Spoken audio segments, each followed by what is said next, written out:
How's it going, guys? Welcome back to Zwift, but not a Zwift race. This is an FTP test, and yeah, so the video will probably be a little bit boring, actually. So it's just going to be me doing the test and talking quite a bit.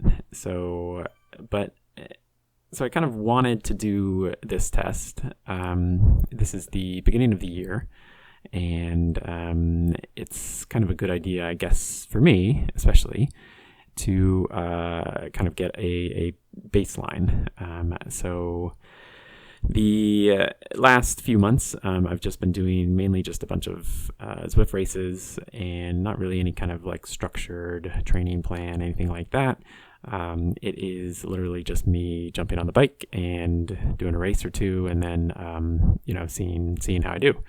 Well, for this year, and I've talked about this a little bit, but for this year, my overall goal is to do some real life racing in this season. So probably end of spring, early summer, and then throughout the summer, maybe into the fall a little bit, is to do some real life races. And that's, a bit scary because, I've only ever done one before, and that was, I would say, mild compared to maybe some of the ones that I've thought about doing.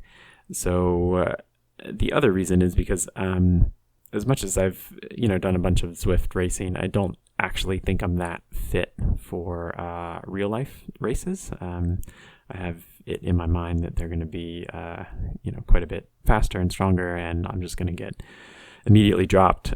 So what I'd like to do for this year is to work on a little bit more structured training. And the first thing that I'd like to do is do kind of an FTP build-up training block at the beginning of the year.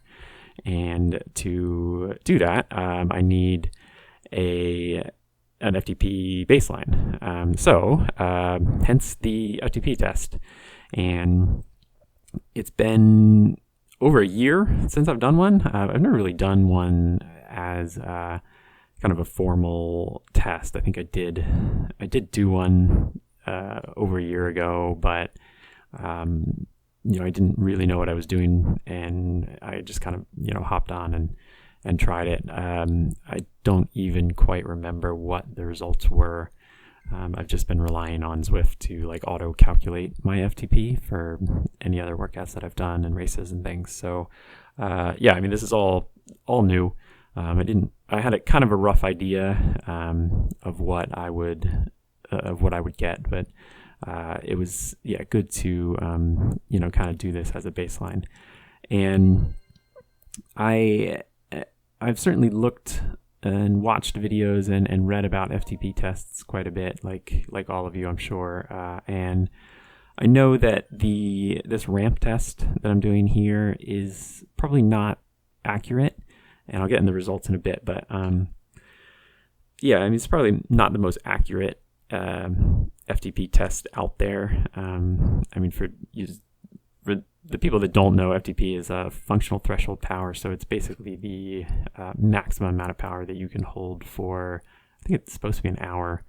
And Zwift has this ramp where they'll gradually ramp up the power, changing it by, I think 20 watts every minute, and then seeing where you tap out and then estimating the FTP based on that. I think it's a percentage of the last minute power that you've done. It's not the most accurate thing in the world, but I'm hopeful that it is going to be precise, meaning that I can use this as a gauge to see how much I've improved over the course of the training block. So precise and repeatable, I guess. So I should be able to repeat this test in, I think it's 12 weeks, and see how I've improved.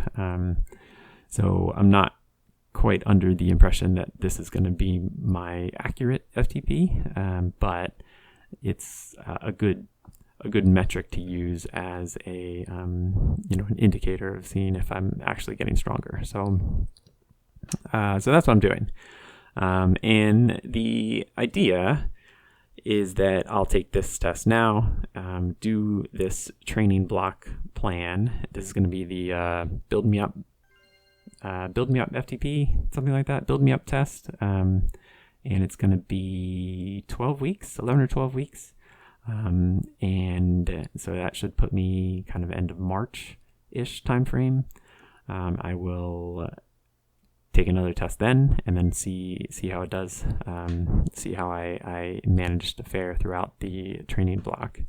I will probably still do like a race a week or so in order to keep up with the Z Racing series. There's Zwift Racing series per the month, because I do enjoy that, and I'll probably make videos for those, and maybe a video a week just recapping how the training sessions are going. But in the meantime, let's talk about some of the numbers for this test. So just as a rough guide or rough estimate, so I weigh about 62 kilos at the moment, and I was estimating previously that my FTP was around 205-ish. It turns out the results of this ramp test actually have me at an FTP of 226, which is about 3.6 watts per kilo at my weight. I think I would be really, really having a good day if I could hold 226 watts for an hour. So again, I don't think that this is accurate. It probably overestimates a little bit. But like I said, it gives me a good starting point, or something that I can do again in 12 weeks to see how I've improved. So I think, I was reasonably happy with that. I really didn't know quite what to expect. I was expecting more in the 210-ish range. But yeah, it's good to get that number and see how I improve. So the first race that I've signed up for is the end of April. It's a crit race, and so I'd like to do this training block, try to improve my FTP, because I think that that's probably where I'm lacking most at the moment, and then see how I do throughout that few months, and then I'll have about 8 weeks, well, maybe more like 6 weeks or so before the first race. Still up in the air what I'm going to do for those. I know I probably have a week or two beforehand in order to kind of taper a little bit, but so in the meantime, I will go ahead and start this training block, and I'll keep everyone updated per week just to see how I'm doing, and then hopefully still get some races in. So so thanks for watching this one. I know it's a bit boring on the video side, but hopefully the next few will make up for it.